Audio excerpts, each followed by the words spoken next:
이제 몇 주 동안 여러분들과 다니엘서를 저희가 보기를 원합니다. 약 3주 정도 되는데요. 오늘은 다니엘서 1장입니다. 여러분들, 우리 한국 교인들 보면요, 자녀 이름 지을 때 가장 파퓰러한 이름이 데니엘이에요. 데니엘. 제 동생 이름도 데니엘이거든요. 근데 왜 그렇게 짓느냐 가만 보면 성경에 나온 인물 중에 가장 큰 축복을 받는, 세상적으로나 영적으로 가장 큰 축복을 받는 사람 중에 한 사람이 데니엘이기 때문에 데니엘의 이름을 제일 많이 쓰는 것 같아요. 근데 데니엘이 왜 이렇게 큰 축복을 받은 사람이 됐을까요? 또 어떤 면에 있어서는 데니엘이 한 일들 때문에 그래요. 데니엘이 하나님을 사랑하는 모습 때문에 그렇습니다. 그래서 오늘 설교 제목이 데니엘이 하나님을 사랑하는 방법을 우리가 생각해 보길 원해요. 그래서 이름만 데니엘이라고 짓지 말고 정말 데니엘 같은 삶을 사는 그러한 자녀들, 우리들이 되었으면 좋겠는데요. 데니엘이 하나님을 사랑하는 방법 첫째는 뭐냐 하면 뜻을 정한 삶을 그는 살았어요. 오늘 말씀 8절에 보면 데니엘은 뜻을 정하여 라고 얘기합니다. 데니엘은 뜻을 정하여 왕의 음식과 그의 마시는 포도주로 자기를 더럽히지 아니하리라 하고 자기를 더럽히지 아니하도록 환관장에게 말까지 합니다. 구합니다. 왜요? 그는 뜻을 정했기 때문에 그래요. 여러분들 웰빙이라는 얘기 많이 들어보셨죠? 웰빙. 웰은 잘, 빙은 존재하는 것. 그러니까 다른 말로 하면 잘 사는 거거든요. 도대체 잘 산다는 게 뭘까요? 잘 산다는 게 뭘까요? 우리 초등학생들한테 질문을 던졌대요. 너는 어떻게 살고 싶니? 그랬더니 보편적으로 세 가지 답이 나오더래요. 첫째는 돈 많이 벌고 싶어요. 예? 두 번째는 유명해지고 싶어요. 세 번째는 편안하게 살고 싶어요. 이렇게 세 가지 답이 제일 많이 나왔다고 합니다. 그게 잘 사는 걸까요? 어떻게 생각하세요? 7, 80년 동안 건강하고 유명하고 돈 많이 벌고 잘 살았는데 지옥 간다면 결코 잘 사는 게 아니죠. 우리 크리스찬에게서 잘 사는 거는 영혼에 대한 부분을 항상 포함을 하고 있어야 잘 사는 게 돼요. 근데 문제는 우리 크리스찬과 믿지 않는 사람의 잘 사는 게 가만 보면 차이가 별로 없어요. 우리 믿는 사람들이 좀 다를 것처럼 여길지 모르지만 그분들의 기도 내용을 이렇게 보면, 그분들 기도 내용을 보면 하나님 물질적인 축복 주세요. 하나님 건강하게 해주세요. 하나님 편안하게 살게 해주세요. 그게 기도 제목이에요. 그러니까 믿는 사람과 믿지 않는 사람의 차이가 별로 없어요. 우리는 그런 세상 속에 살고 있어요. 그럼에도 불구하고 우리 크리스찬들은, 우리 성도들은 꼭 해야 되는 게 뭐냐면 뜻을 정하며 살아야 돼요. 뜻을 정하며 살아야 돼요. 저는 여러분들이 뜻을 정하며 살기를 원하는데, 여러분들이 하나님이 이미 여러분에게 주신 도전이 있다면 상관이 없어요. 넌 이런 뜻을 정하고 살아라 라고 하나님 주신 도전이 있어서 그 뜻을 정하고 지금 살아가고 있다면 제가 설교 지금 끝내도 돼요. 첫 번째 포인트는. 근데 문제는 제가 뜻을 정하고 사십시오 그러면 뭔 뜻? 무슨 뜻을 정하고 살아야 되는지 모르는 분들을 위해서 제가 데니엘은 어떤 뜻을 정하며 살았는지를 가지고 여러분들에게 얘기를 하길 원합니다. 첫째로 그건 뭐냐면 먼저 그의 나라와 그의 의를 구하는 삶, 그 뜻을 가지고 살아야 합니다 라는 거예요. 마태복음 6장 33절에 보면 그런즉 너희는 먼저 그의 나라와 그의 의를 구하라. 그리하면 이 모든 것을 너희에게 더하시리라. 먼저 그의 나라와 그의 의를 구하면 하나님이 나머지는 더해 주세요. 그게 다니엘의 삶이었죠. 그렇죠? 다니엘은 먼저 그의 나라와 그의 의를 구하는 뜻을 정한 거예요. 뭐예요? 세상의 음식을 먹기보다는, 우상을 섬기던 음식을 먹기보다는 뜻을 정해서 하나님이 원하시는 삶, 먼저 그의 나라와 그의 의를 구하는 삶을 선택한 거죠. 그렇죠? 이 뜻이라는 건 소원이랑도 마찬가지거든요. 여러분들 어떤 소원을 가지고 사십니까? 라는 거랑 마찬가지예요. 근데 이 소원이라는 거는 삶의 방향을 나타내요. 여러분들이 소원을 가지고 있다면 그 방향으로 가게 되어 있거든요. 근데 문제는 하나님과 반대되는 소원을 가지고 있다면 여러분들 계속해서 시간이 지나면 지날수록 하나님과 멀어질 수밖에 없는 거죠. 그렇죠? 그러니까 여러분들은 어떤 뜻을 가지고 결단하며 사십니까? 먼저 그의 나라와 그 의를 구하며 살아가고 계신지를 점검해 보시길 바랍니다. 여러분의 뜻은 먼저 그의 나라와 그 의를 구하는 것이다 라는 거예요. 두 번째는 하나님 보시기에 아름다운 소원이어야 돼요. 또 다른 말로 하면 하나님께 하나님 마음을 감동케 하는 소원이어야 된다는 거예요. 다니엘은 하나님을 감동케 하는 소원이었어요. 그건 뭐냐 하면 자기가 죽을 수도 있어요. 왕이 내리는 음식을 안 먹으면 죽을 수도 있어요. 근데 안 먹겠다고 그런 거예요. 안 먹겠다고. 왜요? 하나님의 영광을 위해서, 그리고 하나님께 쓰임받기 위해서, 하나님의 뜻을 이루기 위해서 안 먹겠다는 거예요. 이건 감동이죠, 하나님께. 그렇죠? 그건 아름다운 소원이에요. 아름다운 소원. 성경에 보면 아름다운 소원을 가져서 하나님께 감동케 하는 사람이 또 한 사람이 있어요. 그 사람이 누구냐면 솔로몬 왕이죠. 그렇죠? 1천 번제를 드린 후에 하나님 물어보시죠. 솔로몬아, 내가 너한테 뭐 해줄까? 그랬더니 솔로몬이 이렇게 얘기해요. 하나님, 저는 하나님이 나에게 주신 백성을 잘 다스리기를 원합니다. 그게 하나님께 감동이 된 거예요. 그래서 하나님이 그런 얘기 하잖아요. 야, 네가 부자가 되는 걸 요구할 수도 있었고 막 이랬는데, 그런 거 요구하는 게 아니라 너는 내가 너에게 준 사명을 감당하기 위해서 소원을 얘기하는구나. 그래? 그럼 내가 너에게 물질적인 축복도 함께 주지. 왜요? 하나님을 감동케 하는 소원이었기 때문에 그래요. 저는 여러분들이 정한 뜻이 하나님의 마음에 합한, 그리고 하나님을 감동케 하는 아름다운 소원을 품은 바로 여러분들이 되어지기를 원합니다. 근데 이 아름다운 소원을 품은 그 당시에 나이가 어땠는지 아세요? 다니엘의 나이가? 다니엘서 1장 4절에 보면요, 곧 흠이 없고 용모가 아름다우며 모든 지혜를 통찰하며 지혜를 통달하며 학문에 익숙하여 왕궁에 설 만한 소년을 데려오게 했는데 그게 다니엘이었어요. 여기서 소년이라는 그 당시의 나이는 약 15살 정도 되는 나이예요. 지금으로 말하면 중고등학생이죠. 와, 요즘 중고등학생들한테 포로로 잡아가가지고 맛있는 음식을 주면서 너 이거 먹고 마셔라 그러면 걔네들이 그럴까요? 나는 주의 영광을 위해서 안 먹겠습니다. 그건 나를 더럽히는 거기 때문에 나는 안 먹습니다라고 자기의 목숨을 걸고 그런 신앙의 결단을 내릴 수 있는 자녀들이 키웠다라고 생각하세요? 어떠세요? 정말 15살의 나이였어요. 근데 아름다운 그 결단, 아름다운 소원, 먼저 그의 나라와 그 의를 구하는 그 뜻을 품은 소년들이었다는 게 대단한 거죠. 그런데 여러분들 이 15살짜리가 어떻게 이럴 수 있었을까요? 성경에 나오진 않지만 아마도 부모의 교육이었을 것이다 라고 봐요. 부모가 신앙을 훈련을 시켰기 때문에 그랬을 것이다 라고 얘기해요. 그런 의미에서 우리 부모님들은 바로 이 뜻을 품기를 원합니다. 그게 세 번째 포인트인데, 바로 부모로서 제대로 신앙을 가르치는 삶을 살기로 결단하시기 바라요. 그래도 딴 건 몰라도 내 자녀들은 신앙으로 나는 제대로 키울 거야 라는 이 뜻을 정한 삶을 살아가시기를 바랍니다. 여러분들, 다니엘 학습법이라는 책이 있어요. 예전에 굉장히 유명했는데, 그러니까 애들 공부 잘하게 하는 법이에요, 한마디로 말하면. 그리고 이 책을 쓴 사람이 공부를 되게 잘했어요. 이 사람이 김동환이라는 분인데, 이 사람이 서울대를 졸업할 때 4년 전체 시험 평균이 몇 점이었냐면 99.26이었어요. 99.26. 그러니까 4년 동안 거의 100점 맞은 거예요. 모든 과목을 다 그냥 A로 깐 게 아니라 그냥 100점으로 깐 거예요, 한마디로 말하면. 근데 사람들이 물어봐요. 어떻게 그렇게 공부를 잘할 수 있습니까? 라고 했을 때 이분이 그렇게 얘기해요. 저는 하나님의 지혜로 공부했습니다 라고 얘기해요. 그럼 하나님의 지혜는 어떻게 얻게 된 것일까요? 이분이 그런 얘기를 하는 거예요. 다니엘 학습법에서. 다니엘 학습법에서 이분이 하는 얘기는 뭐냐면, 자기의 어머니 때문에 그랬대요. 어머니는 원래 불교 신자예요. 근데 어머니는 어릴 때부터 굉장히 시름시름 늘 누워있는 어머니밖에 기억을 못해요.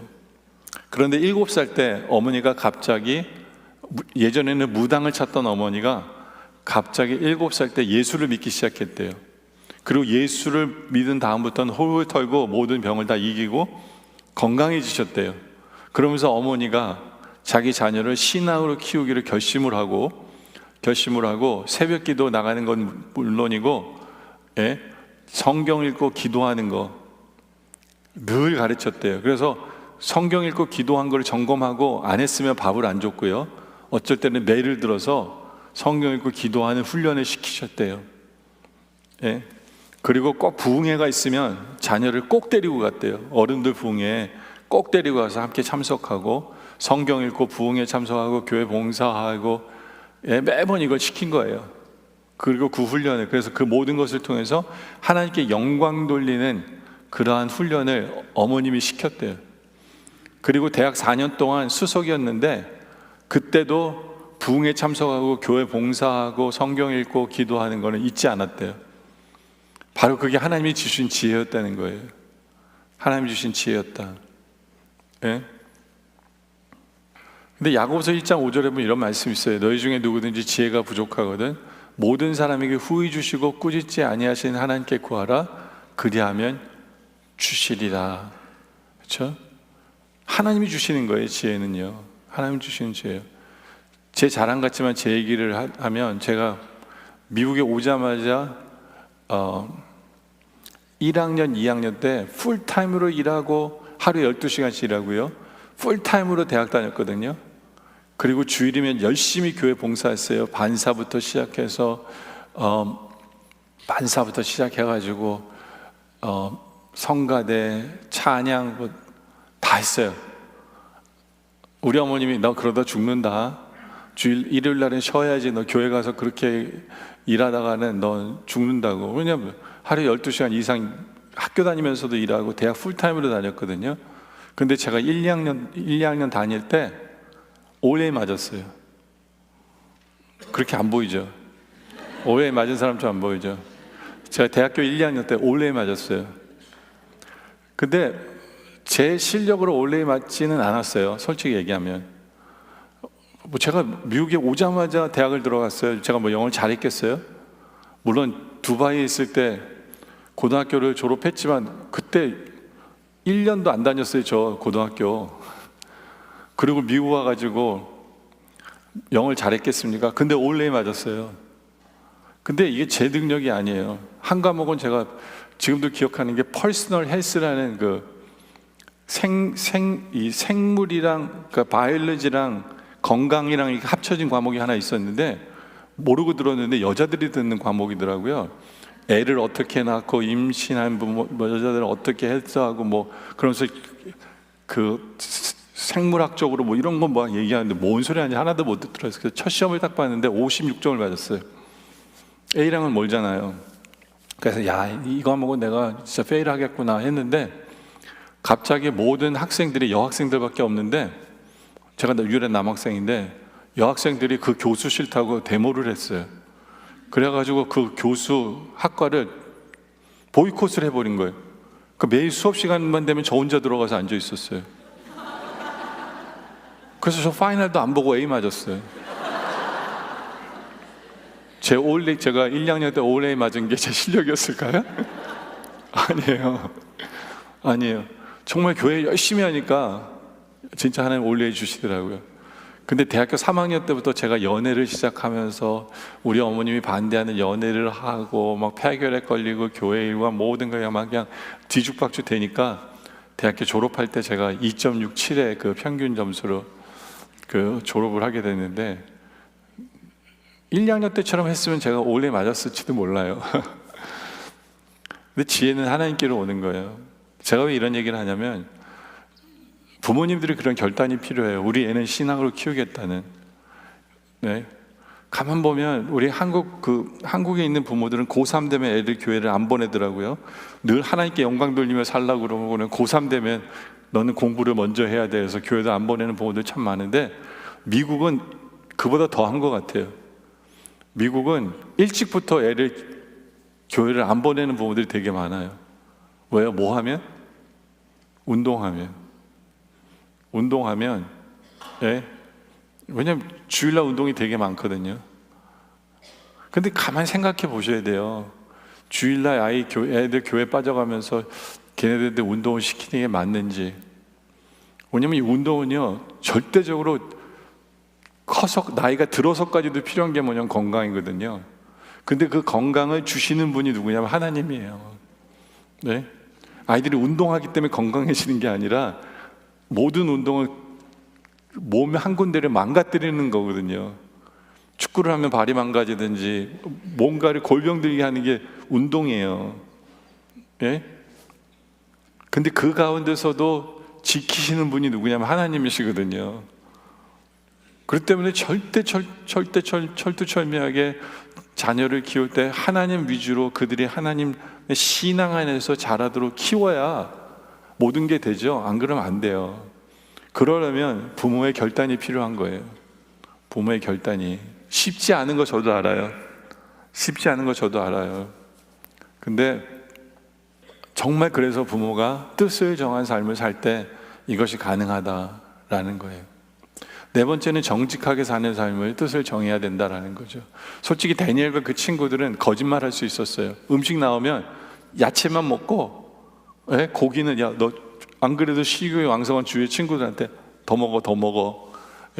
포도주가 나오면 안 마시고 물 마셨으면 돼요. 그리고 마신 것처럼 했으면 돼요. 근데 다니엘은 정직했어요. 오히려 정직하게 뭐라고 얘기하냐면 환관에게 이건 나를 더럽게 하는 거기 때문에 나 안 먹습니다. 이거 대단한 용기 아니에요?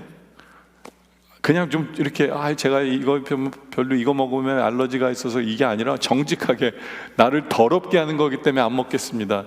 이건 도전하는 거거든요. 어떻게 보면 기분 되게 나쁘게 만드는 말이에요. 그럼에도 불구하고 정직했어요. 왜요? 정직하게 사는 것이 하나님의 뜻이었기 때문에. 이 정직 때문에 성공한 사람이 한국의 우리 기독교 사회도 있어요. 한국 유리의 그 창업자였던 최태수 장로님은 젊어서부터 그분이 하나님과 결단한 게 뭐냐면 나는 정직하게 살겠다는 게 이분의 결단이었어요. 근데 이분이 사업을 하다가 갑자기 유교가 발생을 했어요. 은행에서 돈을 빌려서 사업을 하고 있었는데 유교가 발생을 하고 일사후퇴가 되니까 이분이 은행에 가서 그런 얘기를 한 거예요. 제가 이 은행에다가 이만큼 돈을 빚졌기 때문에 내가 갚기로 약속을 했기 때문에 내가 이 돈을 갚겠습니다. 그랬는데 은행 창구원이 뭐라 그랬냐면 이 난리통에 어떻게 될지도 모르는데 뭘 갚기는 뭘 갚냐고, 그냥 가라고, 갚지 말고 가라고 그런 거예요. 보통 사람 같으면 안 갚아요. 왜냐하면 이 은행이 어떻게 될지도 몰라요. 나중에 이 은행이 생길지도 모르고 전쟁 난리통에 누가 빚을 졌는지, 이거 옛날엔 다 종이 조각으로 했을 거 아니에요. 그 종이가 없어질 수도 있잖아요. 근데 이분은 정직하게 살고 싶었기 때문에 고집을 피우면서 그 은행원한테 돈을 갚고 나온 거예요. 돈을 갖고 나온 거예요. 그러니까 이 은행원이 생각할 때도 도저히 이해가 안 되는 바보처럼 보이는 거죠. 저 사람 참 이상한 사람이다. 그리고는 이분이 피난으로 내려와서 제주도로 내려와 가지고 이분이 그 생선을 납품하는 일을 했어요. 근데 미군 사령관한테 정말 이 정직한 모습 때문에, 정직하게 납품하는 모습 때문에 모든 미군의 그 생선은 이분이 납품을 하게 된 거예요. 이분이 납품을 하다 보니까 물건량이 너무 늘어나잖아요. 근데 돈이 없어요. 생선을 많이 사와야 많이 줄 거 아니에요. 근데 돈이 없는 거예요. 돈이 없어가지고 왜냐하면 이 일을 하려면 어선이 더 필요했거든요. 근데 이 돈을 빌려도 이 1,200원 뭐 1,000만 원 가지고는 안 되는 돈을 빌리려고 한 거예요. 그래서 은행에 갔는데 지금 난리통에 무슨 그 론을 해주냐고 거절을 한 거예요. 근데 거절을 받고 나오는 길에 누구를 만났냐면 그 6.25 그때 돈 갚은 그 은행 청구원을 만난 거예요. 은행 청구원이 그때 그분 아니냐고 하니까 그 은행에 있던 모든 일하는 사람들이 그 소리를 듣고 다 그분을 알아본 거예요. 왜냐하면 이분이 소문을 내가지고 별 미친 인간이 다 있는데 그 돈을 다 갚은 인간이 있다고 이 소문을 모든 은행에 소문을 내가지고 벌써 이 사람은 레전드가 된 거예요. 정직하기로 그냥 소문이 완전 퍼진 거예요. 그래서 그때 그 무담보로 2억을 빌려줬어요. 2억을. 그래서 2억을 빌려가지고 이분이 어선을 준비해서 돈을 많이 벌어서 그래서 이분이 결국에는 한국 유리를 창업을 해서 성공을 했다라는 얘기가 있는데, 여러분들 정직하게 사는 건 하나님이 원하시는 건 맞아요. 하나님 원하시는 건 맞아요. 이분이 붙들고 산 말씀이 뭐냐면 시편 24편에 보면 여호와의 산에 오를 자가 누구며 그 거룩한 곳에 설 자가 누군고 곧 손이 깨끗하며 마음이 정결하며 뜻을 허탄한 데 두지 아니하고 거짓 맹세하지 아니하는 자로다 라는 거예요. 약속을 했으면 지킨다라는 거죠. 바로 이분이 좋아하는 이 구절을 붙들고 뜻을 정하며 살았을 때 하나님께서 축복해 주셨다라는 얘기인데요. 여러분들 정직, 다섯 번째는 술 안 마시기로 결단하는 삶이에요. 여러분들 제가 뜻을 정하며 사십시오라고 좀 얘기는 하지만 아까도 얘기한 대로 하나님이 여러분에게 주신 도전이 있다면 그거 붙들고 사세요. 근데 그게 없는 분들을 위해서 제가 지금 5가지나 얘기하는 거예요. 그러니까 우리를 무시하나 할지 모르지만 무시하는 거 맞아요. 뜻도 아직 정한 삶을 살지 못했다면 무시받아 마땅하죠. 뭔가 주를 위해서 뜻을 정한 삶을 지금 살고 있어야 되기 때문에 그런 거예요. 5번째는 술 안 마시기로 결단하는 삶. 이렇게 뜻을 정하며 사시기를 바랍니다. 물론 여러분들은 따지기를 좋아하는 분들은 그렇게 얘기할 수 있어요. 성경에 술 마시지 말라는 말 없는데 목사님 왜 그렇게 얘기하십니까? 얘기하고. 근데 여러분들 그 성경학자들은 그런 얘기하는 사람도 있어요. 예수님도 포도주 마셨다고 하는데, 근데 옛날 유대인들은요 누룩이 들은 건 마시지 않았어요. 누룩이란 뭐냐면 곰팡이거든요. 정결한 삶을 살기 위해서 누룩이 든 건 안 마셨어요. 안 먹었어요. 근데 포도주도 누룩이 바꿔가지고 알코올이 되는 거거든요. 그래서 그 고대 성경학자들은 유대인들은 포도주를 마신 게 알코올이 아니라 포도 주스를 마셨을 확률이 굉장히 크다라고도 얘기를 해요. 그러니까 예수님이 마신 건 알코올이 아니라 포도 주스였을 가능성이 굉장히 커요. 이렇게까지도 얘기할 수 있어요. 그래도 목사님 술 마시지 말라는 얘기 없는데 왜 나한테 그럽니까? 하면 제가 예를 하나 들어볼게요. 제가 여러분의 집에 신방을 가가지고 밥을 먹다가 갑자기 여러분한테 혹시 소주 한 병 없으세요? 라고 제가 요청을 했다면 그 다음 주에도 저에게 오실 분들이 있으세요? 목사님이 어떻게 그럴 수 있어요? 라고 얘기한다면 여러분도 술 마시지 말아야죠. 목사나 성도나 다를 바가 없는 거예요. 하나님 원하시는 뜻은. 왜 목사 보는 눈과 성도 바라보는 눈이 달라요? 우리 한국 분들한테는 하나님의 영광을 위해서 마시지 말아야 될 게 술이에요. 하나님의 영광을 위해서. 이 정도는 포기할 수 있어야 되는 거 아니에요? 나를 위해 십자가이신 주님을 위해서, 하나님의 영광을 위해서. 여러분 한번 생각해 보시기를 바라요. 근데 전 예수 처음 믿었는데요. 그럼 하나님의 영광까지는 따지지 않을게요. 제가 지금 술꾼한 얘기는 안 할게요. 그런데 예수를 믿으면서는 점점 결단하셔야 돼요. 안수구 집사가 되고 장로가 되면서까지도 집에 술을 마시고 다른 사람한테 그걸 보이는 것은 하나님의 영광이 안 돼요. 이 한국 문화적으로 술이 안 돼요. 목사를 대하는 것과 똑같은 거거든요. 그렇기 때문에 여러분들이 정하셔야 돼요. 우리 한국의 역사 속에서도 그런 얘기가 있어요. 우리 박정희 대통령 시절에 얼마나 무서운 대통령인지 알잖아요. 그 당시에 별 하나 갖고 있었던 황영시 장군이라는 분이 있었어요. 박정희 대통령이 그 장군들을 데려다 놓고 술을 한 잔씩을 따르면서 마시라고 준 거예요. 근데 이 황영시 장로님이 안수 집사였거든요. 안수 집사였어요. 그래서 술을 안 마시기로 결단했는데 대통령이 주니까 대통령 앞에서 그렇게 얘기했어요.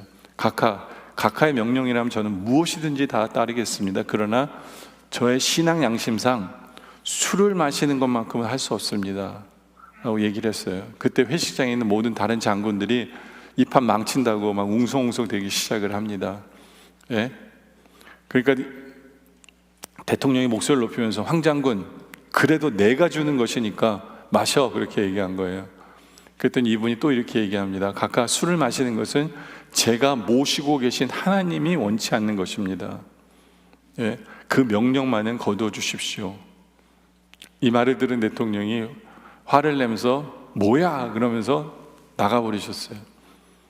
예, 그리고 거기 있던 모든 장군들은 황장군이 모든 판을 망쳤다 그러고 이제는 옷벗을 준비하라고 그러고 나가버린 거예요. 그리고 이 황장군이 집에 와서 모든 자초지종을 가족들에 이야기하고 이제 본인이 군복을 벗어야 될 것 같다고 얘기를 하고 기도를 식구들이 같이 기도를 한 거예요. 그리고 아니나 다를까 그 다음날 청와대에서 호출이 왔어요. 예. 그리고 박정희 대통령이 다시 한 번 더 물어요. 내가 다시 한 번 너에게 기회를 줄게. 이 술을 마실래 안 마실래 그런 거예요. 그랬더니 이분이 똑같은 대답을 한 거예요. 그랬더니 박정희 대통령이 걸어오자 별 하나 있던 걸 떼버리고 별 2개를 달아줬어요. 별 2개를. 그러면서 황장군, 하나님께 대한 충성심으로 나와 국가를 위해 충성을 다해주게. 그래서 한국의 육군 역사상 처음으로 별 하나 단지도 얼마 안 된 분이었거든요. 진급 발표도 없이 별 2개를 가장 빠르게 딴 사람이 바로 이 황장군이 된 거예요. 왜요? 본인의 그 술 안 마시기로 결단한 그 결단이 이런 열매를 이룬 거예요. 여러분들, 우리 믿는 성도들은 세상과 달라야 돼요. 그걸 우리는 거룩이라는 단어를 써요. 거룩은 뭐냐면 세상과 구별된 삶을 사는 거거든요. 바로 그렇게 뜻을 정한 삶을 살아갈 때 이 모든 것을 더하시는 분이 하나님이신 것을 체험하게 됩니다. 두 번째는 하나님의 임재를 사모하는 삶을 살아야 된다라는 거예요. 여러분들 20절에 보면 왕이 그들에게 모든 일을 묻는 중에 그 지혜와 총명이 온 나라와 박수와 술객보다 10배나 나온 줄 아니라. 그러니까 다니엘이요, 다른 똑똑한 사람보다 10배나 똑똑했어요. 어떻게 이렇게 똑똑할 수 있었을까요? 어떤 분은 이 성경을 잘못 읽은 분은 이렇게 얘기해요. 안 먹고 안 마셨기 때문이다라고 얘기하는 분이 있을 수 있어요. 채식했기 때문이다라고 얘기하는 분이 있는데 아니에요. 채식했기 때문에 벌어지는 일은 15절이에요. 열흘 후에 그의 얼굴이 더욱 아름답고 살이 더욱 윤택하여 왕의 음식 먹는 다른 소년보다 더 좋아졌어요. 그러니까 채식하고 술 안 마시면 스킨이 훨씬 좋아질 수는 있어요. 그런데 착각하지 마세요. 똑똑하진 않아요. 네? 10배나 똑똑한 건 원래 그가 10배나 똑똑한 사람이어서 뽑힌 거예요. 네? 그 성경에 다 나와요. 근데 시간상 제가 읽지는 않을게요. 네? 원래 똑똑한 사람이니까 뽑힌 거예요. 그러니까 유대인들 중에서도 정말 탑 1%예요. 똑똑한 걸로 쳐서. 그래서 뽑힌 사람이에요. 그리고 거기 모인 사람들 중에서 탑 1%니까 얼마나 똑똑했겠어요. 근데 이 똑똑한 사람이 자신을 의지하지 아니하고 하나님을 의지한 거예요. 이 똑똑한 사람이. 예? 근데 이 사람이 요구한 게 있죠. 8절에 보면 다니엘은 뜻을 정하여 왕의 음식과 그가 마시는 포도주로 자기를 더럽히지 아니하겠다. 여러분들, 왕의 음식을 안 먹는 건 이해가 돼요. 왜냐하면 왕의 음식은 우상을 섬긴 후에 갖고 온 음식들이기 때문에 더럽힌다는 건 이해가 되지만 왜 포도주는 안 마신다고 그랬을까요? 다니엘이 원래 포도주를 안 마시던 사람이었기 때문일까요? 포도주는 제사상이랑은 상관이 없거든요. 왜 다니엘은 포도주를 안 마셨을까? 포도주 마신 증명은 제가 될 수 있어요. 다니엘서 10장에 보면 나와요. 다니엘서 10장에 보면 그때 나 다니엘이 새 이래 동안 슬퍼하며 새 이래가 차기까지 좋은 떡을 먹지 아니하며 고기와 포도주를 입에 대지 아니하기로 했다는 거예요. 그럼 원래 포도주를 먹는 사람이 아니에요? 원래 먹는 사람이에요? 원래 고기 먹는 사람이 아니에요? 먹는 사람 맞아요. 그러니까 포도주도 원래 마시던 사람이에요. 근데 왜 안 마시기로 결단했을까요? 아마 이 당시에 다니엘이 결단한 게 있었을 거예요. 그건 뭐냐면 민수기에 나온 그런 사람이 되기로 결단했을 거예요. 민수기는 뭐냐면 10장 2절에 보면 이스라엘 자손에게 전하여 그들에게 이르라. 남자나 여자가 특별히 서원 곧 나실인의 서원을 하고 자기 몸을 구별하여 여호와께 드리려고 하면 해야 되는 게 뭐냐면 포도주를 멀리해야 돼요. 여기는 포도주와 독주를 멀리하고 포도주로 된 초나 독주로 된 초를 마시지 말며 포도즙도 마시지 말고 생포도나 건포도도 먹지 말게 됐어요. 아예 그냥 포도에서 실수 못하게 포도에서 나온 건 아예 먹지를 않는 거예요. 근데 왜 자기가 나실인이 되기로 결단할까요? 그 이유는 하나님의 임재 속에 들어가고 싶은 소원 때문에 자기 스스로가 포도주를 멀리하고 하나님 앞에 나아가서 하나님 안에서 시간을 보내기로 결단한 사람들이 하는 것이 나실인 되기로 결단을 하는 거예요.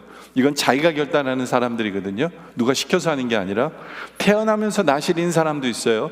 삼손이 그랬는데, 여기 나온 사람은 내가 나실이 되기로 결단을 하는 거예요. 왜냐하면 하나님의 임재 속에 살면서 하나님의 능력을 체험하고 하나님과 함께 동행하는 삶을 살기로 결단하기 때문에. 그래서 다니엘이 포도주를 안 마시기로 얘기를 하는 이유는 뭐냐면 하나님의 임재 속에 살고 싶은 소원 때문에 포도주를 안 마시겠다고 얘기를 한, 나실인의 결단을 한 이유가 바로 거기에 있었다라고 얘기할 수 있는 거예요. 근데 왜 다니엘은 하나님의 임재 속에 거하며 살기를 소원했을까요? 그 이유는 다니엘서 1장 17절에 힌트가 나와요. 그게 뭐냐, 하나님이 내 소년에게 학문을 주시고 내 소년의 다니엘이 들어가거든요. 근데 모든 서적을 깨닫게 하시고 지혜를 주셨어요. 네 명한테. 근데 다니엘에게는 그 외에 또 허락하신 게 있어요. 그건 뭐냐면 모든 환상과 꿈을 깨닫게 하신 거예요. 하나님이 다니엘에게 은사를 주셔서 꿈과 환상을 깨닫게 해주시는 은사를 주신 거예요. 다니엘은 이 하나님이 주신 은사를 마음껏 사용하며 살고 싶었던 거예요. 그러려면 어떻게 돼야 돼요? 하나님의 임재 속에 살아야만 이게 가능한 거예요. 네? 죄를 지면 자기를 더럽게 하면 이 은사를 제대로 사용할 수가 없고 하나님의 임재와 멀어지고 하나님의 능력과 멀어지는 삶을 살 수밖에 없기 때문에 다니엘은 하나님의 임재 속에 살기로 결단을 하고 포도주를 안 마시기로, 그래서 하나님께 주신 그 은사, 꿈을 모든 환상과 꿈을 깨달아 해석을 하고 하는 그러한 은사를 계속해서 사용하며 살고 싶었던 것이 다니엘의 소원이었던 거예요. 다시 말해서 하나님을 사랑하기 때문에 다니엘은 하나님의 임재 속에 살고 싶은 거였어요. 한마디로 하면, 여러분들, 내가 누구를 사랑하잖아요? 그러면 뭐 하고 싶어요? 자꾸 만나고 싶죠? 그죠? 못 만나면 뭐 하고 싶어요? 뭐라도 해야 돼? 전화라도 해야 돼. 페이스타임이라도 해야 돼요. 요즘에는요. 이게 사랑하는 사람의 특징이에요. 사랑하는 부부가 한 달 동안 안 만났는데도 괜찮아. 돈 벌어오니까 괜찮아. 아니죠. 보고 싶어야죠. 사랑하면 함께하고 싶어야 되는 거예요. 그게 다니엘이에요. 하나님을 사랑하기 때문에 하나님과 함께하고 싶은 거예요. 그 임재가 체험되고 싶은 거예요. 그 임재를 은사를 통해서 하나님 능력이 나타나면서 해보고 싶은 거예요. 체험되고 싶은, 그게 다니엘이었던 거죠. 그렇죠? 여러분들, 다니엘이 하루에 3번씩 기도하잖아요. 그죠? 다니엘서 6장에 가면 3번씩 기도하잖아요. 왜 3번씩 기도했을까요? 자기가 사자굴에 들어갈 줄 알면서도 3번씩 기도했어요. 그 이유는 뭐냐면 하나님의 임재를 체험하는 방법이 기도였기 때문에 그래요. 자기가 죽어도 나는 하나님의 임재를 포기를 못하는 거예요. 죽어도. 그게 다니엘이었어요. 근데 어디를 향해서 기도해요? 예루살렘을 향해서 기도해요. 왜냐하면 예루살렘 성전이 하나님의 임재를 상징하는 성전이거든요. 그러니까 하나님의 임재를 사모하며 다니엘은 기도한 거예요. 다니엘은 기도한 거예요. 바로 하나님의 성전을 사모하는 사람. 그래서 시편 137편 5절에 보면 예루살렘아 내가 너를 잊을진데 내 오른손이 그의 재주를 잊을지로다. 이게 무슨 얘기냐면 예루살렘은 하나님의 성전이거든요.